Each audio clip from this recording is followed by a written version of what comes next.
आहे जुन्नर आणि आंबेगाव तालुक्यातील महत्त्वाच्या घडामोडी। घाट परिसर व पश्चिम पट्ट्यात मुसळधार पावसाची हजेरी। वडस धरणातून पाण्याचा विसर्ग सुरू। मीना नदीला पूर परिस्थिती। माळशेज घाट परिसरात मुसळधार पाऊस, शेतकरी सुकावला। पिंपळगाव जोगात धरणाच्या पाण्या पातळीमध्ये वाढ। जुन्नरला उद्या शेतकरी आंदोलन। 28 कोटी बाजार समिती जमीन खरेदी प्रकरणावरती शेतकरी उतरणार रस्त्यावरती। तानाजी तांबे यांची आसूड घेऊन भूमिका असणार स्पष्ट।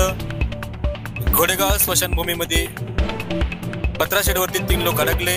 तब्बल 5 तासांनी आपत्ती व्यवस्थापनाने केली सुटका। कल्याण अहिल्यानगर महामार्गावरील वाहतूक सुरळीत। माळशेज घाट मार्गे प्रवास करणाऱ्यांना दिलासा।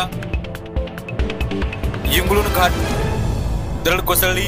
माती व दगड खाली आल्याने वाहतूक ठप्प।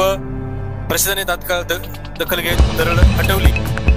मध्ये अज्ञात व्यक्तीने शेतकऱ्याच्या झेंडूच्या पिकावरती फवारले तणनाशक। ऐन हंगामाच्या तोंडावरती शेतकऱ्याचे मोठे नुकसान। तहसीलदार सुनील शेळके यांचे नागरिकांना आव्हान। पुराच्या पाण्यात कोणीही जाऊ नका। पशुधनाची काळजी घ्या। अडचणीसाठी ग्राम महसूल अधिकाऱ्यांशी संपर्क साधा। महसूल विभाग आपल्या सेवेसाठी तत्पर आहे, असे त्यांनी नागरिकांना आवाहन केले। ह्या होत्या जुन्नर आणि आंबेगाव तालुक्यात